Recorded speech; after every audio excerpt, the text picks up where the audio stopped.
In this video I will show you how to play games from the Epic Games launcher with a controller. Since this launcher still doesn't have a controller support built in, you will have some issues with certain controllers.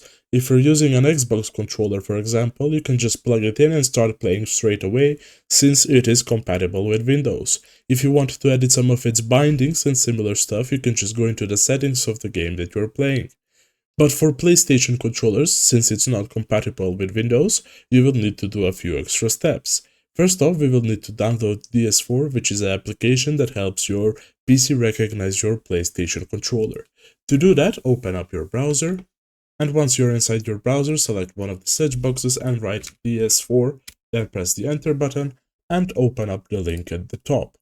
Once you get redirected to this website, navigate to the top right and press the download button.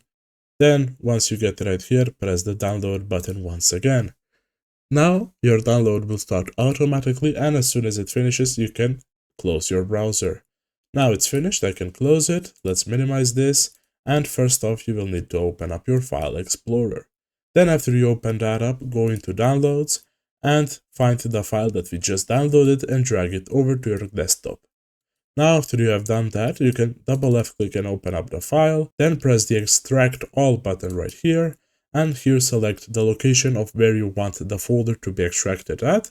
I'll select my desktop and I press extract. And once it's complete, we can close both of these tabs and drag over the folder that we just extracted and open it up. Then go into DS4 Windows, and once you get in here, open up this application right here.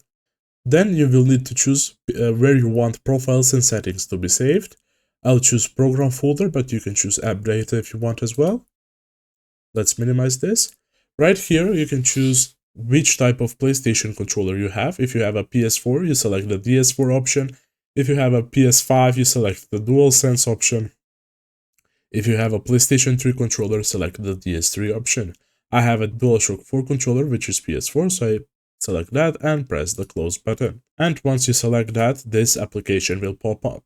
Then at the top you will need to press install VM bus driver, select that. And once it's downloaded, it will ask for a setup. Then you press the next button right here.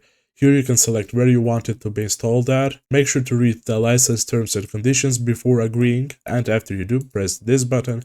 Then press next, then press install. Now you can press the finish button. These other steps are not necessary for this tutorial, so we will skip over them and then press the finished button.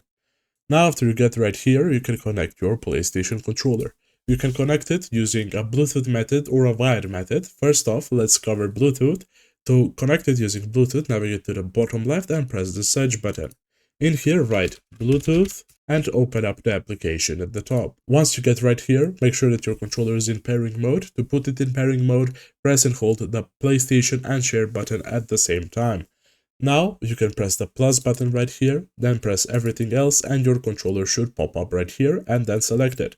For you to be able to connect it using Bluetooth connection, you will need to have a motherboard that supports connecting it via Bluetooth or a Bluetooth dongle connected to your PC. After you have connected your controller using Bluetooth, just press the start button right here.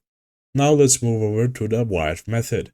For the wired method, you will need to take your PlayStation 4 controller charger, plug the USB part of it into your computer and the other part into your controller. Then press the start button in DS4. And it just discovered my controller after I connected it. If you're having issues with the controller while using DS4, you can always open up the application by pressing this button right here in the bottom right, then finding the application, right-clicking and pressing open.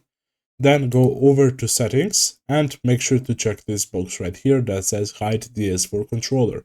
That should fix your problem. Now we can jump into a game. Now we are inside of the Fortnite main menu. As you can see, I can navigate through the menu using my controller without any issue. That is it for this video. Thank you for watching. See you in the next one.